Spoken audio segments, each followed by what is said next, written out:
Okay, so this is the story of how I got my two adopted sons.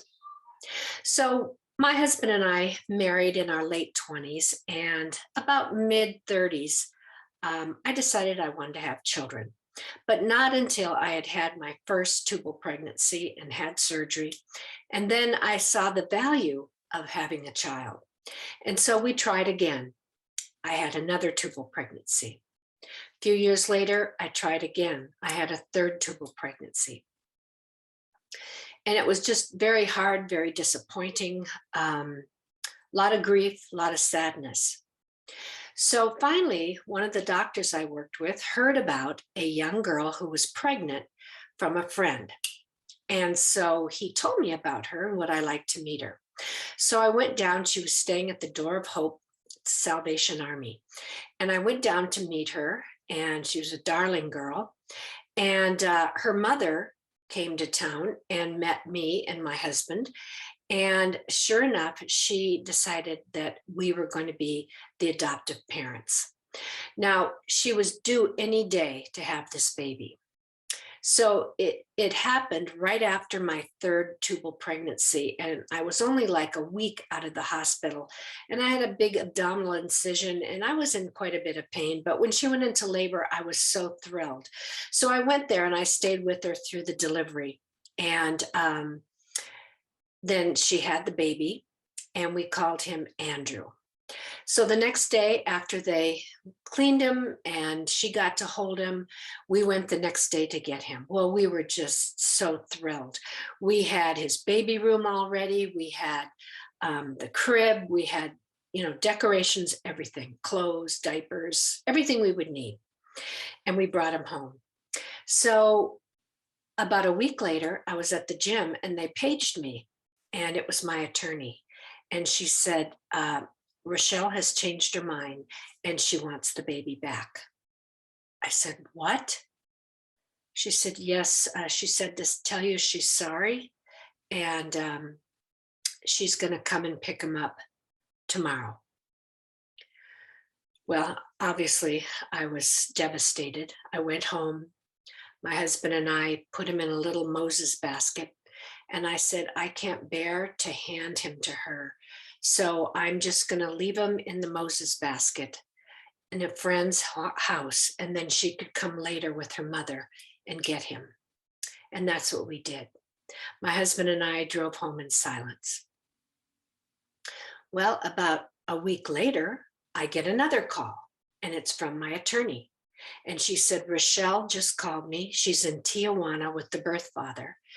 And he's abusive, and she doesn't feel like she's safe there. And she made a terrible mistake thinking she could care for this baby with this father, and she wants to give him back. Oh, well, I was so thrilled. In the meantime, my sister Bonnie had flown out to comfort me, and she was there when I got that call. So we were just rejoicing. So we drove to the Door of Hope. So our attorney said it would probably be a good idea if you flew her to Las Vegas and signed some papers and make her think that everything was final so this doesn't happen to you again. So that's what we did. We met her there at the Door of Hope.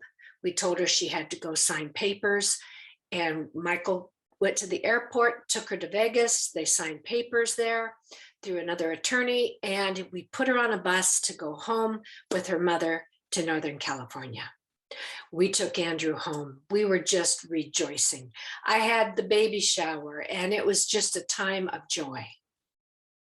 Well, 2 months later, I get a letter in the mail, and it's from Rochelle. And she said, my mother has agreed to help me raise the child. And I'm sorry to do this to you once again, but I'm going to be there Tuesday with my aunt to pick up Andrew. Well, it was like Wednesday or Thursday, and so I only had a few days. And so I said, she's not taking this baby from me, not again. So I called my attorney, and she said, I know a really good attorney up in LA. He's just a dog when it comes to, getting these things all settled. And I want you to meet him. So I drove to LA, and I left the baby with Michael.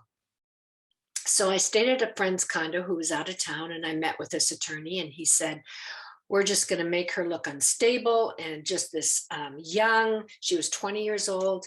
We're going to make her look like she is not a good mother. And we're going to get you that baby. And I was like, yes. So I drove home from him and I was in bed that night and I was praying. And all of a sudden, the Lord said to me, how would you feel if somebody kept your child? Give the baby back. Trust me, Rebecca. I was like, no, no. But at the same time, knowing how much I wanted a baby, how could I take someone else's who really wanted her child?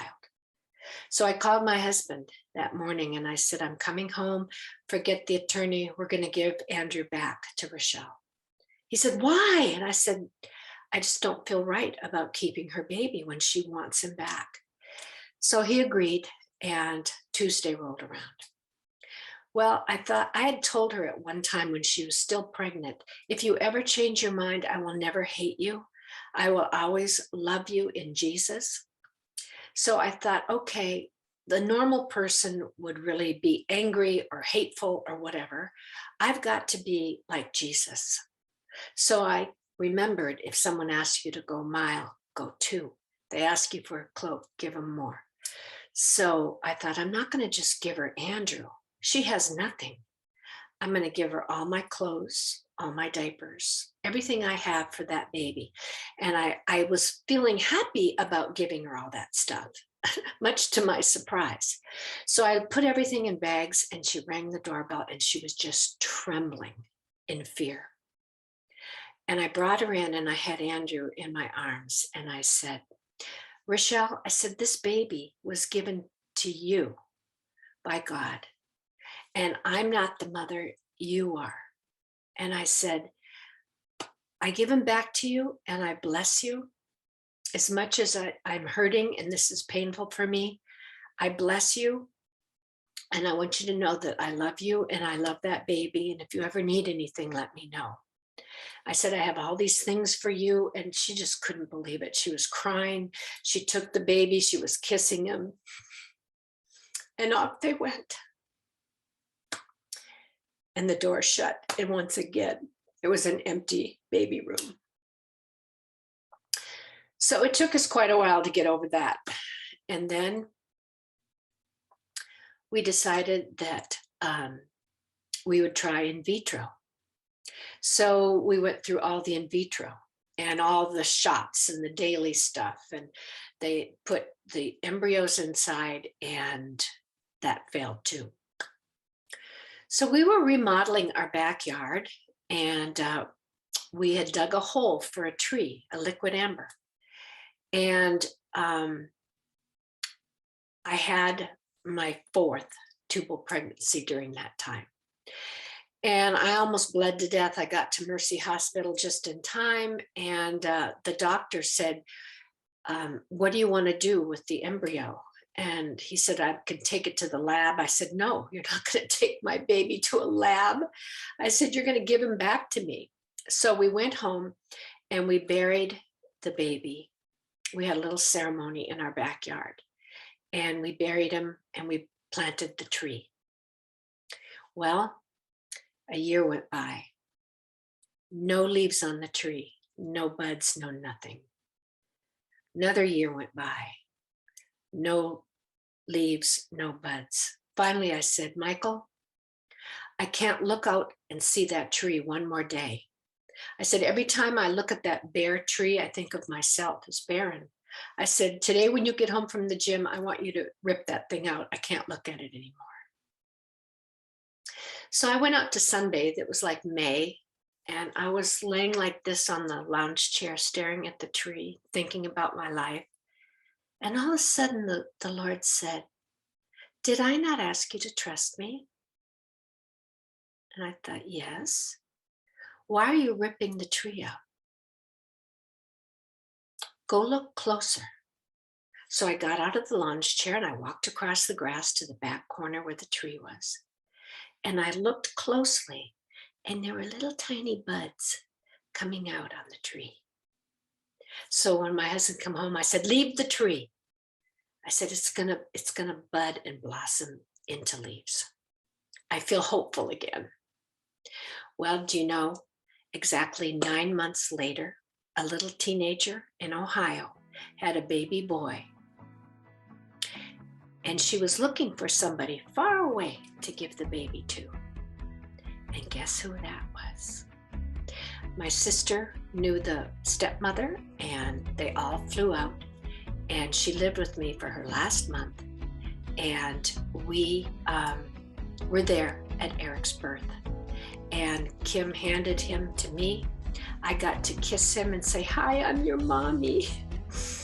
And I got to wash him, all the meconium and the blood off of him, and put his first diaper on, and we brought him home. And I was never so joyful in my whole life. Okay, this is an amendment to the story of Eric's adoption that I forgot to share. It's so amazing. So when we first had the adopted son that we named Andrew, he was part Mexican, and he had black hair and dark kind of complexion. And so when Rochelle took Andrew back for the final time, I had a Father's Day card. It was almost Father's Day, and I had bought a card that I was going to give to Michael. But once the baby was gone, I just took the card and I threw it in a drawer with my other cards. So now fast forward over a year later, and Eric is probably 6 months or so, and it's now Father's Day again. And I go, oh, I've got a Father's Day card that I bought over a year ago that I was going to give him with Andrew. So I went and I got the card. I didn't pay any attention to the outside, and I signed it and wrote something nice. Okay, so now it's Father's Day morning. And Michael had the baby, Eric, in his lap. And I said, oh, here's your Father's Day gift, and here's the card. And so Michael's like, well, here, you hold Eric. So I'm holding Eric. It's morning, it's right after breakfast. And Michael first opens the card, and he's holding it, reading the inside. And I'm looking at the outside of the card. And I look at the baby, and I look down in my lap, and I go, Michael, turn the card around. He goes, well, I'm reading it. I go, no, turn it around. Look at the baby. And the baby on the front was the exact baby I had in my lap. The baby on the card was not a dark-haired baby. It was a red-headed baby with blue eyes in yellow pajamas with a little set of keys in his hand. And he was being carried in a navy blue snuggly on the back of the father with the same haircut as Michael. And I looked down, and in my lap is Eric with his red hair, blue eyes, yellow jammies. The exact keys were in his hand. And I said, God knew all along what baby would be ours. I said, quick, go put on a red shirt and get the snuggly, and let's take a picture. So we went out in the backyard, and I took a picture of Michael that was the exact mirror of the card over a year later. Now you know the story of Eric and how I got my first adopted son. But there's more to this story, so to be continued.